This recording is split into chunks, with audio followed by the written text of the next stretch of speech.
What if I gave you 6 reasons how to say no to people without sounding rude, without sounding arrogant, and without coming across as a spoiled sport? Well, that would make life a whole load easier for you. This is Priya Kumar. I'm a motivational speaker and an author, and I'm here in Frankfurt by the River Rhine doing this video for you.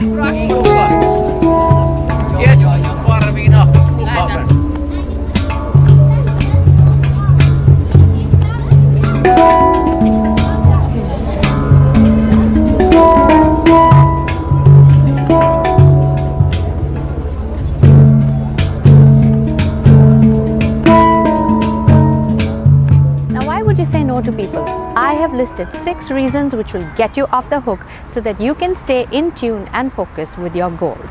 Reason number 1, that you don't have time. Now, genuinely, if you do not have the time, then making commitments to others won't really solve the purpose.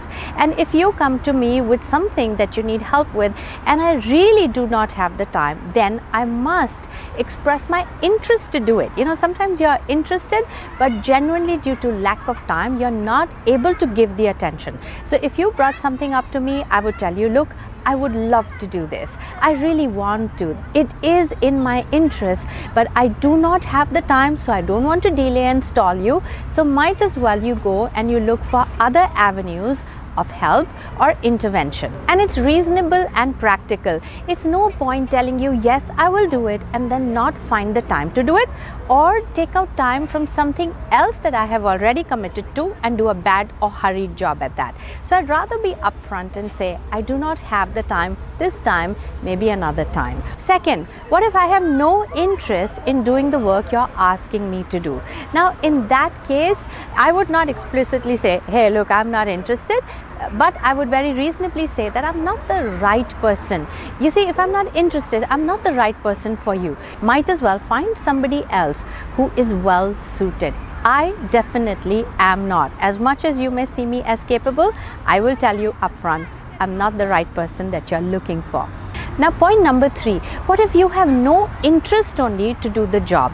I get so many requests that, can you give me a job? Is there a vacancy? Can I write with you? Can you write a book on me? Well, it's not possible for me to entertain all of those requests. Now, as a culture, we are taught not to put people off, and we're generally polite. So instead of stalling people and say, okay, not this time, maybe later, why don't you contact me next week? How about I tell you about it next time? Well, get honest and straight with yourself. You're not going to do it. You don't want to do it. So be upfront and say so. So when people put requests to me that I have no intention of diverting my interest, I tell them upfront, I'm sorry, I do not have a vacancy, and I don't say contact me again.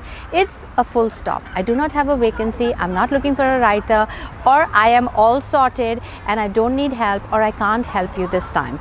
Go ahead and be upfront and straight and honest. Wouldn't you like it if people were upfront and straight with you, so you could take your request and go elsewhere and get your job done? So be upfront and straight when you have no intention to take up the job or to take up the offer or entertain the request. Number 4, now there are sometimes people seek your intervention, but their request is only not reasonable. There was one time a person kept chasing me and saying, can you write a book on me?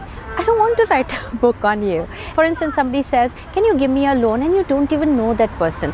Well, I don't have enough examples. People don't make unreasonable requests with me, but I have heard that as a genuine problem with some. So if somebody is making an unreasonable request to you, please be upfront and say, I cannot entertain that. No justifications, reasons, and explanations required. Sometimes a no is also a valid answer. It doesn't mean that if you're saying no, you're rude and you are arrogant and what do you think of yourself? No, thank you is just enough sometimes.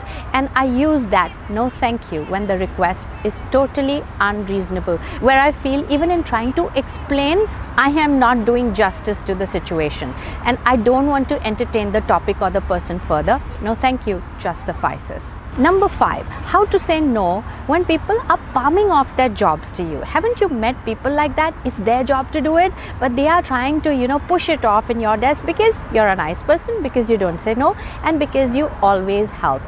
Sometimes people take advantage of you to the extent because they know you will not say no because you're a nice person and you've helped them in the past, and in the guise of making a request or asking you to help them, they're just palming their job off on your plate. Well, in that case, when I get the hint and idea, and I have a feeling, hey, this person can do it, but he's just taking advantage of the situation, I would say, well, I really want to help you, and I'm going to begin by saying no to this so that you do the job and you learn. Even if you make a mistake, you will learn. And because I'm committed to helping you, I'm not going to do this for you. And trust me, I have done this so many times. There are so many people who want me to do their job just because they know I can do it faster and I can perhaps do it better. So I tell them, look, be better than me. But how will you be better if you don't give it a shot once, if you don't fail, if you don't make mistakes? So sometimes you help people more by allowing them to help themselves by saying, no, you do it, I'm watching over you. You do it, complete it, come back to me, I will review it, but I'm not going to do the job for you, and I have your best interest. Number 6, it is very, very important to tell people no, especially when they're trying to take advantage of you. You know, they're trying to get the job done from you and take away the credit. Or it is in their interest to get the job done and it is not in your interest. Well, a lot of times when I see that, you know, people are being unreasonable. They're watching out for their interests, but not mine. And it is all right to say, hey, what's in it for me? You seem to be gaining a lot from this topic, from this business deal, from this proposition, or from this intervention. What about me? What do you think I'm going to get out of it because I'm putting so much work? Well, stand up for yourself, and it's okay to get a clarification. And you know, sometimes people just take advantage, not giving you a share of that advantage because they know you will keep quiet. But if you ask for it, sometimes you get more benefit than you would have bargained for. I have recommended this to so many people who say, I do so much and I don't get any credit. I'm not left with any advantage. And I say, hey, ask, what's in it for me? And you know what? When you are clear about what's in it for you, you are going to go 2 steps ahead and deliver more, and it becomes a win-win for both involved. So I've given you 6 ways on how to say no politely, how to serve others and yourself, and when the situation becomes tough and unreasonable, how to stand up for yourself and just say no, thank you. So I hope this helps, and here is me signing off from Frankfurt. I will be back with another video.